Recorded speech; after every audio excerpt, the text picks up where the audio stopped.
किसी भी राजनीतिक दल की सुनो, वह बात विकास की करेगा। टीवी डिबेट्स में बात नौकरी की होगी, बात महिला अधिकारों की होगी। घोषणा पत्र गरीब की कुटिया से लेकर किसान के खेतों को सब्ज-बाग दिखाते नजर आएंगे, मगर असल और अंतिम लक्ष्य सभी का वोटों का गणित साधना ही होता है। वोटों के इसी गणित पर राज की बात उत्तर प्रदेश से है। वहां की नंबर 1 पार्टी यानी सत्तासीन बीजेपी हो या फिर अपनी साख बचाने के लिए संघर्षरत कांग्रेस, तक सभी में जातीय समीकरण साधने की जैसे प्रतिभागिता चल रही है।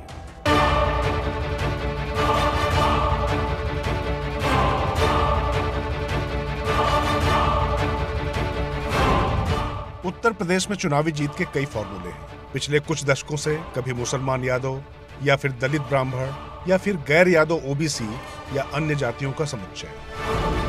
2017 के विधानसभा चुनाव में नरेंद्र मोदी ब्रांड ने जातियों का बंटवारा काफी हद तक रोककर प्रचंड बहुमत से बीजेपी की सरकार बनवा दी थी।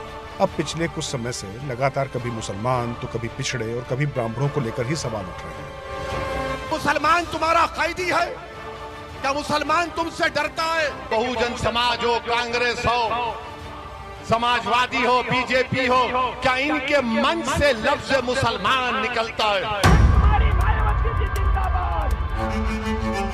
हमेशा विमर्श में रहने वाला दलित मुद्दा इस दफा यूपी चुनाव में इतना मुखर और प्रखर नहीं है। यहाँ तक कि सबसे बड़ा दलित चेहरा बीएसपी सुप्रीमो मायावती भी अपने चुनाव इंसान हाथी का महावत ब्राह्मण को बनाकर दलित ब्राह्मण केमिस्ट्री खेलने का संकेत कर रही है। वायदा करती हूँ बीएसपी की सरकार बनने पर ब्राह्मण समाज की भी सुरक्षा, सम्मान व तरक्की आदि का पूरा ध्यान रखा जाएगा। मायावती की सोच है कि अगर दलित उनके पास बड़ा हिस्सा है, ब्राह्मण उसमें जुड़ जाता है, तो बीजेपी को हराने के लिए मुस्लिम वोट भी उनके पास आ जाएगा। इधर सपा अध्यक्ष अखिलेश यादव मुस्लिम और यादव समीकरण के साथ अन्य तबकों को, खासतौर से ब्राह्मण और अन्य पिछड़ा वर्ग को जोड़कर यूपी में साइकिल की सरकार बनाने की जुगत भिड़ा रहे हैं। वहीं बीजेपी को चिंता ब्राह्मणों के साथ साथ ओबीसी की है, जो प्रतिशत में सबसे ज्यादा हैं।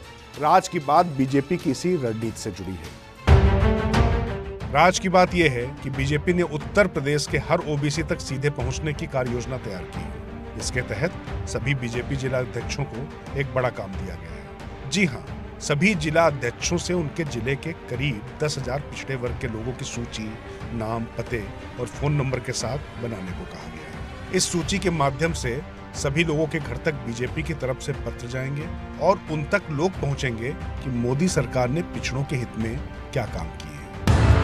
मैं बी एल वर्मा, मैं पंकज चौधरी ईश्वर की शपथ लेता हूं कि मैं विधि द्वारा स्थापित भारत के संविधान के प्रति सच्ची श्रद्धा और निष्ठा रखूंगा।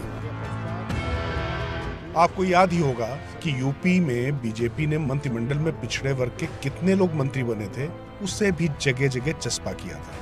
बीजेपी अब उसी कड़ी में ओबीसी समुदाय तक सीधी राजनीतिक पहुंच बनाने की कोशिश कर उनका भरोसा कायम रखने की कोशिश करेगी। वहीं सत्ता की दौड़ से फिलहाल बाहर हो चुकी कांग्रेस भी पिछड़ा कार्ड खेलने की तैयारी में है। कांग्रेस सूत्रों के मुताबिक पार्टी महासचिव प्रियंका गांधी को ही चेहरा रखा जाएगा, लेकिन पिछड़ों के हित के लिए कांग्रेस अब ज्यादा आक्रामक प्रचार करेगी। खासतौर से ओबीसी और उनके आरक्षण को कांग्रेस मुद्दा बनाने की कोशिश करेगी। इस कड़ी में उनकी मांग होगी कि ओबीसी आरक्षण बिल को दोबारा तैयार किया जाए, जिसमें नई जातियों को भी शामिल किया जाए। मतलब साफ है कि यूपी में जनाधार खो चुकी कांग्रेस भी अपनी सियासी वैतरणी पार करने के लिए पिछड़े वर्ग की पतवार ही हाथ में बुलंदी से थामने जा रही है।